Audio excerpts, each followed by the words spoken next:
กำไรน้อยแต่สม่ำเสมอดีกว่ากำไรใหญ่แต่บ่แน่นอนทุกคนคิดว่าจะเลือกแบบใดสำหรับ2อันนี้เดี๋ยวคิมจะยกตัวอย่างให้ทุกคนฟังว่าความแตกต่างระหว่าง2อันนี้มันเป็นแบบใดเดี๋ยวมาฟังนำกันกำไรน้อยแต่สม่ำเสมอถ้าเราเก็บกำไรน้อยเท่ากับความเสี่ยงต่ำถ้าความเสี่ยงต่ำเท่ากับว่าเรามีวินัยหรือว่ามีแผนการเทรดที่ดีเพื่อจะเก็บพอร์ตระยะยาวและได้สม่ำเสมอเดี๋ยวคิมจะสมมุติให้เป็นรายอาทิตย์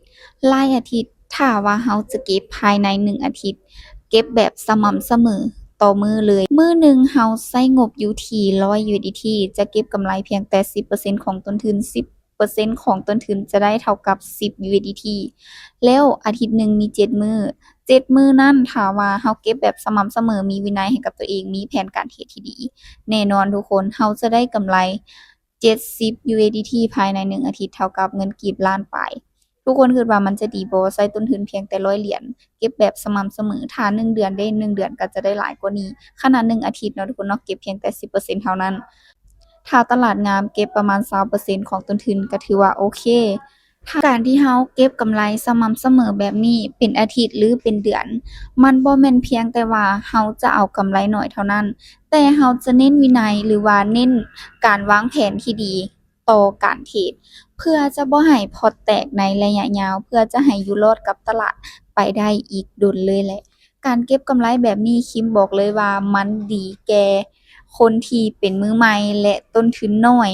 ถ้าว่าไผที่อยากจะเก็บกำไรหลายแนะนำให้เข้าเป็นบางจังหวะก็ได้เช่นเดียวกันมาเบิ่งในมุมมองการเก็บกำไรที่ใหญ่แต่บ่แน่นอนแม่นแล้วทุกคนการเก็บกำไรที่ใหญ่แต่บ่แน่นอนนี่ถือว่ามีความเสี่ยงที่สูงสำหรับมือใหม่หรือคนทุนน้อยแม่นคิมจะบ่แนะนำให้เก็บแบบนี้เทื่อแต่จะเก็บได้ก็เฉพาะคนที่เป็นมือโปรหรือว่าอยู่กับตลาดที่ดน จะฮู้จุดเข้าตลาดที่แน่นอนและสามารถสร้างกำไรภายในพริบตาและได้กำไรที่หลาย